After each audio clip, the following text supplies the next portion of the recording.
Today we're back working on reshelling my S13. After finishing up all the chassis work in the last episode, we're finally free to start actually swapping parts from the teal car into the red car. There's three main things I want to get done in this part. I want to get the engine swapped over, as well as the front subframe and the rear subframe. That's going to transform this red car from a bare chassis into a legit roller, which means it will be worth 25 grand. No lowballers, no tire kickers. Here's kind of the order of operations. I'm going to pull the engine and trans out of the teal car, and then I'm going to swap the two subframes over, and then I'm going to install the engine and trans into the red car. We already pulled a bunch of stuff out of the engine bay of the teal car, so it's not that much work to get the engine out. But the first thing I have to do is get some accessory stuff out of the way, specifically the cooling system, the power steering system, and all of the wiring.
I got everything pulled off the engine that I'm going to need to get it out of the car.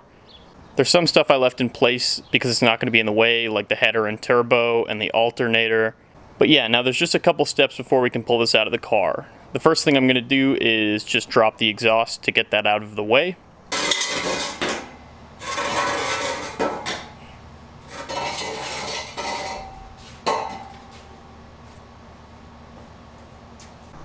Get a load of that. And then I'm going to pull out the drive shaft.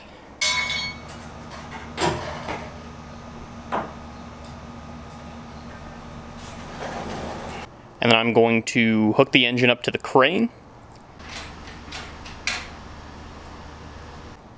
And then I'm going to pull the transmission mounts, which are the only thing securely fastening this engine and trans to the car at this point.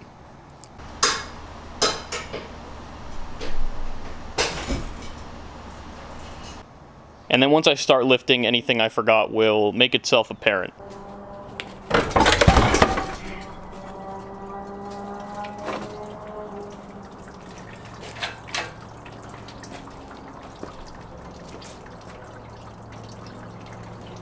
I fucked up. Now this is what some more hardcore enthusiasts might recognize as the shifter.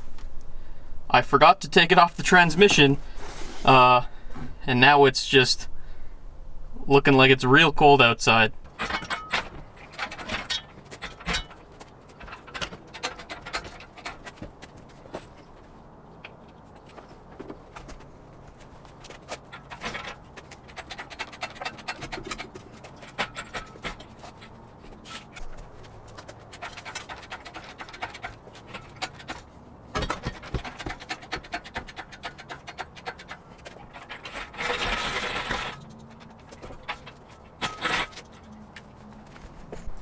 Alright, that's the engine pulled out. Now, I can't put it back in the red car just yet. There's actually a bunch of stuff that I need to put into the red car before the engine could go in. The engine is kind of the first out, last in piece of the puzzle. So the next thing I'm going to do is I'm going to remove the front subframe, and to do that I have to pull off the steering column and then some power steering lines and some brake lines.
Alright, that's the front subframe all pulled out, and now we are working on getting the rear subframe out. We're just going to do it all at once, and then we will install it all at once.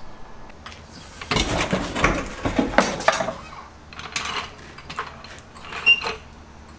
I'm going to do this shit the hard way.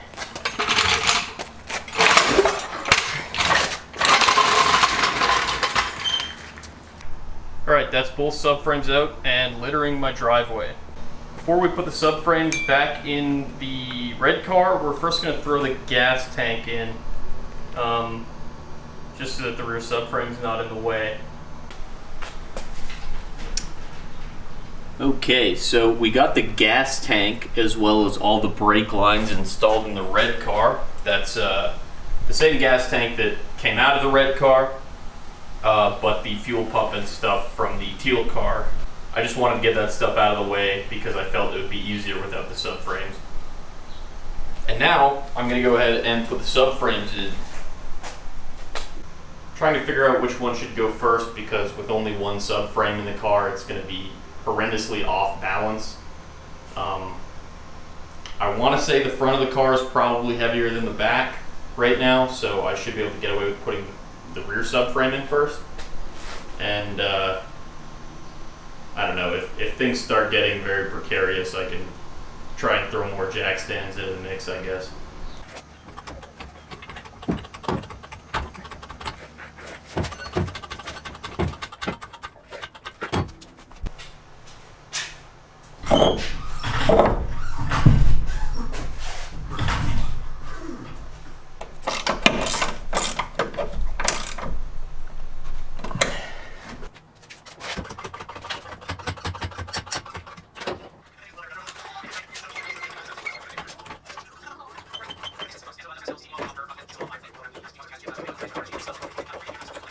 So I've actually got a quick side mission here. I'm going to pull out my welded differential and I'm going to trade it to a guy I know for his factory VLSD.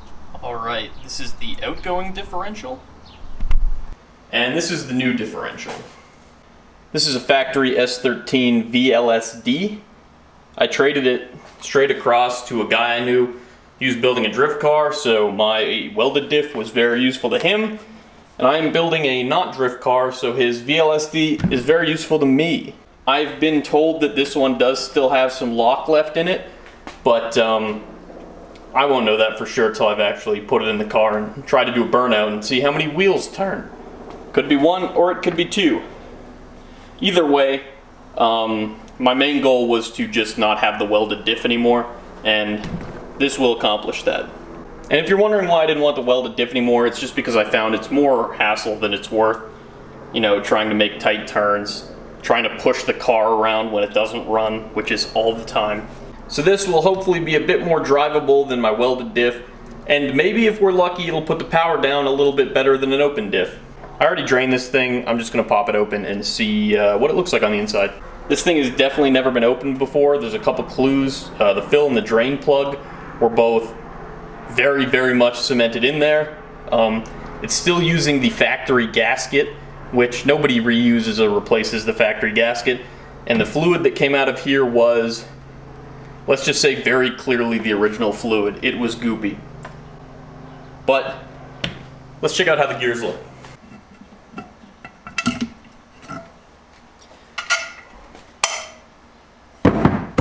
That's the inside of the diff. There's nothing in there that I'm particularly worried about. Actually, it looks like it's in really good shape. What I'm going to do now is just clean it out a little bit. New gasket, new gear oil, and she's good to go.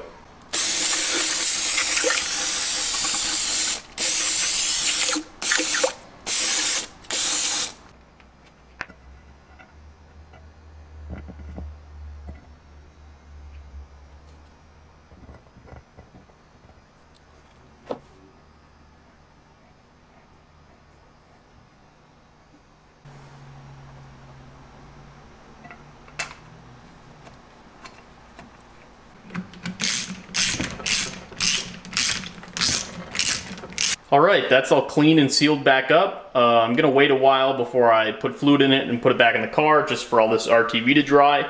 But that's not a big deal because we got a lot of stuff we could do in the meantime.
Alright, so we got the engine back in, no problem at all, went in very easy.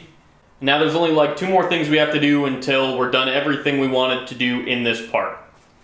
First thing is we have to put the valve cover back on. And the second thing we have to do is put this differential back in the car.